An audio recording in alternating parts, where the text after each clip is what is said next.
আসসালামু আলাইকুম। কেমন আছেন সবাই? ভালো আছেন? আমি ওমান প্রবাসী।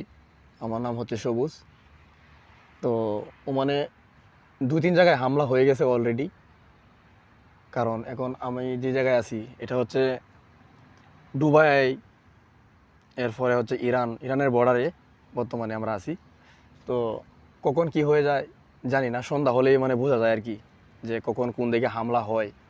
এই যে আমার ক্যামেরার মধ্যে দেখতেছেন যে সাদা সাদা দেখা যায় এগুলা, ঠিক আছে, এগুলা ধোঁয়া উঠতেছে, এগুলা হচ্ছে একটা কোম্পানি, ঠিক আছে। এগুলা ধরেন আপনার গ্যাসের খনি, ঠিক আছে, এরপরে হচ্ছে আপনার ফেকটুলের খনি, এগুলা সব যদি এগুলোর মধ্যে মিসাইল ছাড়া হয় তাহলে পুরা শহর কাঁপে যাবো আর কি, একবারে শেষ, মাটির সাথে মিশে যাবো, ঠিক আছে।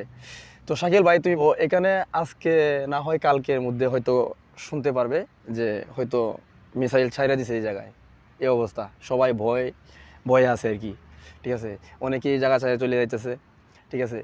আমি যখন দেশ থেকে আসার পরে ওমান একটা জায়গার নাম আছে দুকুমে কাজ করছি, তখন ওই জায়গায় আক্রমণ হয়ে গেছে অলরেডি, ঠিক আছে, অলরেডি হয়ে গেছে।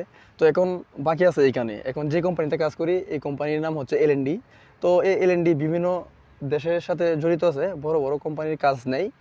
তো আরামখোর একটা কোম্পানি আছে, এই কোম্পানি তো সৌদি আরব, এই কাতার, ঠিক আছে, ওমান, 3 দেশ মিলে ধরো এই কাজগুলো করে আর কি। তো এখন টার্গেট বর্তমানে এলএনডি কোম্পানি, ঠিক আছে, যে কোম্পানিতে কাজ করি। মনে হয় মিসাইল চালাতে পারি আর কি। তো ভয়ে আছি, সবাই দোয়া করবেন আমাদের জন্য। আসসালামু আলাইকুম।